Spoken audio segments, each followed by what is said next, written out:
बड़ी खबर आ रही है। ईरान में इजराइल के लिए जासूसी करने पर कुरोश किवानी नाम के एक शख्स को फांसी दी गई है। संवेदनशील तस्वीरें मोसाद को भेजने का इस शख्स पर आरोप था और यह बड़ी सजा दी गई है। कुरोश किवानी नाम का यह शख्स है जिसे फांसी की सजा दी गई है और इस पर आरोप यह था कि यह संवेदनशील तस्वीरें मोसाद को भेजने का काम कर रहा था और इसीलिए यह बड़ी सजा दी गई है। कुरोश किवानी नाम का यह शख्स है, तो ईरान ने ये सख्त स्टेप उठाया है और इस पर आरोप ये था कि ये संवेदनशील तस्वीरें जो हैं वो मोसाद को भेजा करता था और जिसके लिए इसको ये सजा सुनाई गई और कुरोश किवानी इस शख्स का नाम है जिसे कि फांसी दी गई है, फांसी की सजा इसे दी गई है। तो आपको बता दें, इजराइल के लिए जासूसी करने का गंभीर आरोप इस शख्स पर लगा था जिसके चलते फांसी दी।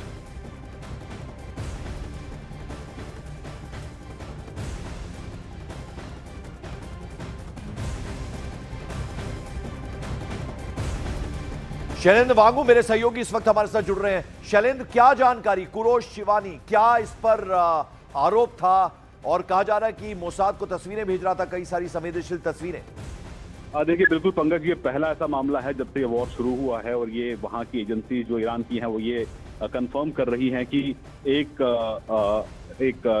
जासूस को उन्होंने लेबल जासूस के तौर पर उसको किया और ये कहा है कि ये मोसाद के लिए काम कर रहा था ईरान के अंदर रहते हुए और ये सेंसिटिव इलाकों की, संवेदनशील इलाकों की तस्वीरें जो जानकारी है वो साझा मोसाद के साथ कर रहा था, जिसके बाद इस पे आरोप तय किए गए और इसको एग्जीक्यूट यानी इसको मौत की सजा दी गई है। ये एक बड़ा डेवलपमेंट है इसलिए क्योंकि ये पहला ऐसा मामला है जबकि ईरान ने ये दावा किया है कि उन्होंने एक ऐसे शख्स को पकड़ा है जो इजराइल के मोसाद के लिए काम कर रहा था और उसको मौत की सजा सुनाई गई। उसकी आइडेंटिफिकेशन भी सामने आई है और ये आरोप लगाए गए हैं कि वो मोसाद को जो सेंसिटिव इंफॉर्मेशन है और जो सेंसिटिव तस्वीरें हैं वो भेज रहा था ईरान से सीधे मोसाद के पास। Thank you so much Shailendra Wangu इस अपडेट, इस जानकारी के लिए। इस बीच बड़ी खबर है, इजराइल ने कहा है कि उसने ईरान के इंटेलिजेंस मिनिस्टर को निशाना बनाया है। यानी एक के बाद एक जो लीडरशिप है ईरान की उसे खत्म करने का काम इजराइल कर रहा है और अब इजराइल की तरफ से कहा गया है कि ईरान के एक इंटेलिजेंस मिनिस्टर को निशाना बनाया गया है। यानी अली खामनेई से जो शुरुआत हुई थी उसके बाद एक कमर तोड़ने का काम इजराइल अमेरिका के साथ मिलकर कर रहा है और अब इजराइल की तरफ से यह दावा किया गया कि इंटेलिजेंस मिनिस्टर को निशाना बनाया गया है। यह इजराइल ने बड़ा दावा किया है।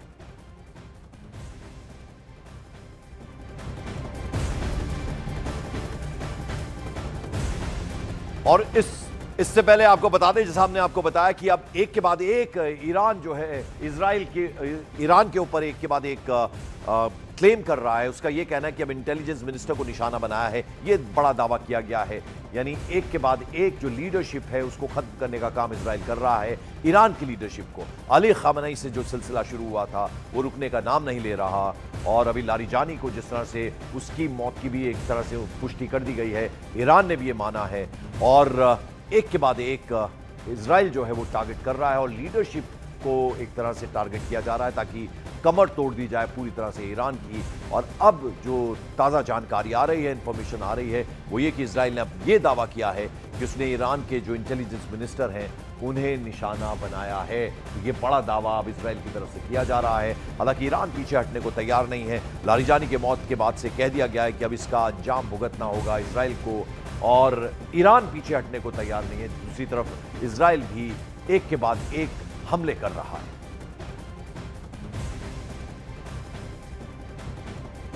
और इससे पहले आपको बता दें, ईरान ने अमेरिका और इजराइल के साथ जारी जंग में अपना एक और बड़ा लीडर गंवाया। कल पहले अमेरिका और इजराइल की तरफ से दावा हुआ, लेकिन बाद में ईरान ने भी अपने टॉप सिक्योरिटी जो इंचार्ज थे अली लारिजानी, उनके मारे जाने की पुष्टि कर दी है। साथ ही साथ ईरान ने लारिजानी की मौत का बदला लेने की भी कसम खा ली है। ईरान के प्रेसिडेंट मसूद पेज़ेश्कियान ने एक शोक संदेश में कहा कि लारिजानी को एक कीमती और महान व्यक्ति उन्होंने बतलाया। उन्होंने कहा कि लारिजानी ने इस्लामिक रिपब्लिक के दौर में कई अहम भूमिकाओं में काम किया। ईरान का ऐसा दावा है कि लारिजानी की हत्या अमेरिका और इजराइल के हमले में हुई। ईरान इसका बदला जरूर लेकर रहेगा।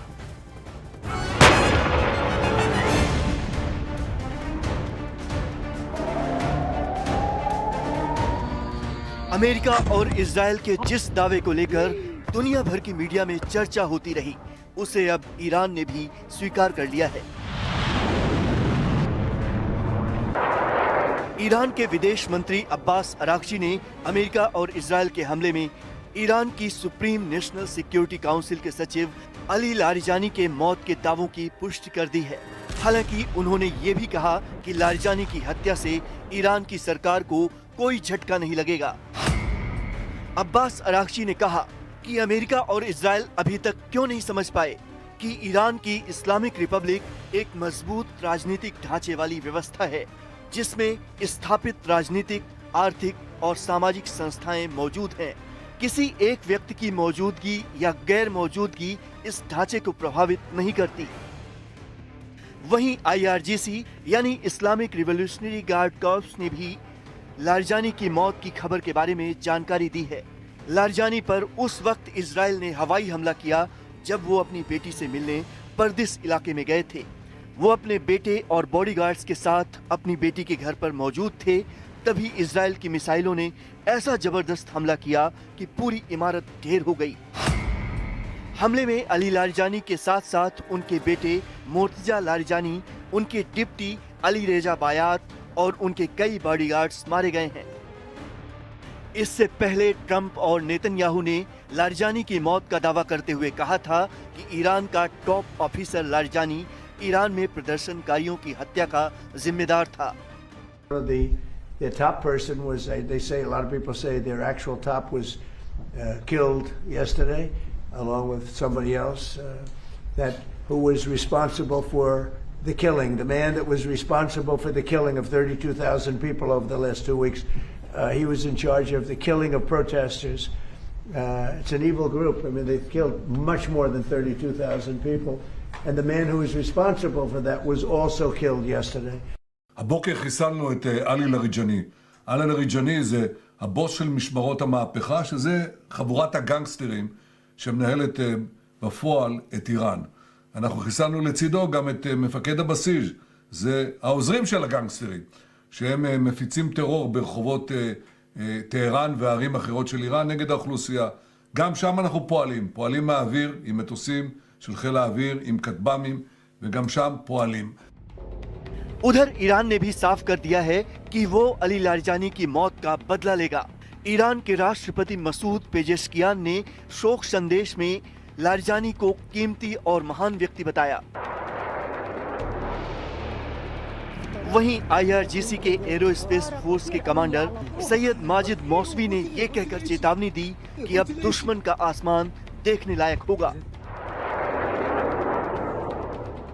साथ ही ईरान ने जवाबी कार्रवाई भी शुरू कर दी।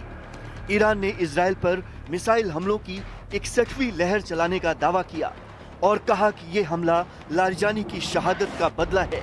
ईरान की सेना IRGC का दावा है कि उसके हमले में दुश्मन के 200 से ज्यादा सैनिक ढेर हुए हैं। और जिस तरह से लारिजानी की मौत हुई है, अब इस जंग में एक बड़ा टर्निंग पॉइंट साबित हो सकती है। इसके लिए हमें उनकी किरदार, उनकी पर्सनैलिटी को जरा करीब से समझना होगा। तो कैसी उनकी पर्सनैलिटी, ये आप देख रहे हैं। काले रंग के लिबास में सफेद दाढ़ी अली लारिजानी नजर आ रहे हैं। सबसे ताकतवर चेहरे के रूप में फैसला लेने वाले टॉप नेताओं में इनका नाम शुमार। वॉर टाइम मैनेजर यानी जंग कूटनीति और सुरक्षा में बेहद एक्टिव रहते थे। खामनेई के सबसे भरोसेमंद नया सुप्रीम लीडर तय करने में भी उनकी अहम भूमिका रहती थी। संतुलित नेता यानी सख्त लेकिन साथ में प्रैक्टिकल सोच उनकी थी। मुख्य परमाणु वार्ताकार यानी यूरोप और जितने वेस्टर्न कंट्रीज हैं उनके देशों के साथ बातचीत में उन्होंने एक लीडर की तरह भूमिका निभाई। इंटरनेशनल कनेक्शन बहुत अच्छा था, यानी चीन, रूस और खाड़ी देशों से उनके बेहद मजबूत रिश्ते थे। तो ये उनकी ताकत थी। अली लारिजानी के साथ साथ इजराइल ने ईरान के बासिस फोर्स गुलाम रेजा और सुलेमानी को भी मारने का दावा कर दिया है। गुलाम रेजा की मौत से काफी हद तक बासिस फोर्स को बड़ा झटका लगा है। ऐसे समय में जब देश पहले से ही लगातार मिलिट्री प्रेशर में है, मौत के बाद गुलाम रेजा सुलेमानी के मारे जाने के बाद अब मुजाहिद बासिस सेना ने बदला लेने की कसम खा ली है। यहां आपको बता दें, बासिस फोर्स ईरान की पैरामिलिट्री फोर्स है। आयतुल्लाह खमेनी ने इसकी शुरुआत की थी, आंतरिक सुरक्षा को कंट्रोल करती थी, IRGC के लिए काम करती थी। उसके अलावा आपको बता दें 2022 स्वतंत्रता विरोध को कंट्रोल करने के लिए, उसके अलावा इस्लामिक नियमों का पालन कराना, इमाम हुसैन ब्रिगेड भी यानी जंग में जो बासिस है वो हम आपको बता रहे हैं। और साथ ही साथ आपको बता दें 2009 की हरित क्रांति में उनकी अहम भूमिका थी। ईरान की पैरामिलिट्री फोर्स आयतुल्लाह खमेनी ने इसकी शुरुआत की थी। जैसा हम आपको बता रहे हैं, इस्लामिक नियमों का पालन करवाने का भी ये काम किया करती थी। तो ये उसकी भूमिका है बासिस फोर्स की, जो हम आपको बता रहे हैं। इस बीच आपको बता दें, अमेरिका और इजराइल की तरफ से जिस तरह ईरान पर लगातार हमले हो रहे हैं, उससे यह साफ हो गया कि ईरान की जो टॉप लीडरशिप है अब उनके टारगेट पर है, निशाने पर है। यह महायुद्ध का माइंड गेम है, जिसमें सुनियोजित तरीके से ईरान की जो टॉप लीडरशिप है उसको निशाना बनाया जा रहा है, ताकि ईरान युद्ध में कमजोर पड़ जाए। जल्दी ही ईरान इस युद्ध में घुटने टेकने के लिए मजबूर हो जाए। यह स्ट्रैटेजी है, यह रणनीति है।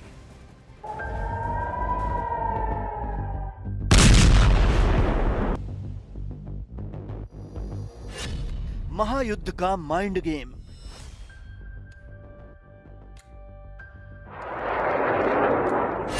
ईरान की लीडरशिप का the end.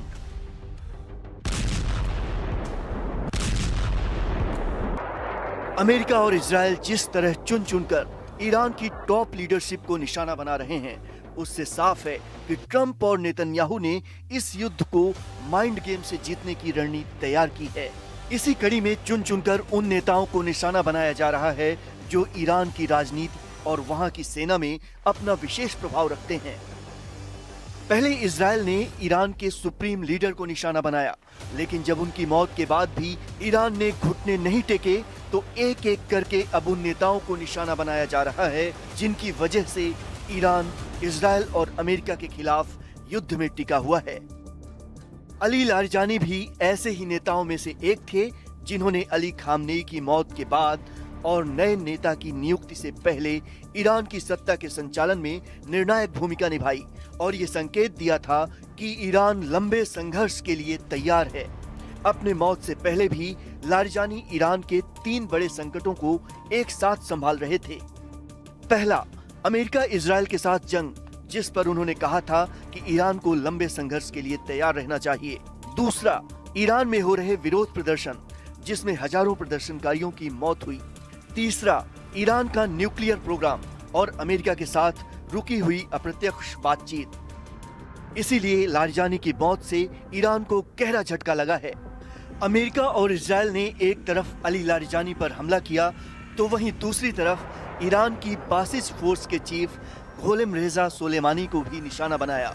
बासिस force revolutionary guard corps की एक संगठनात्मक सहायक संस्था है, जो ईरानी सरकार की सुरक्षा शाखाओं में से एक है और आंतरिक संकटों के प्रबंधन और विरोध प्रदर्शनों को दबाने और नियंत्रित करने में निर्णायक भूमिका निभाती है। इसके चीफ पर हमला करना ईरान को घरेलू मोर्चे पर कमजोर करने की रणनीति है।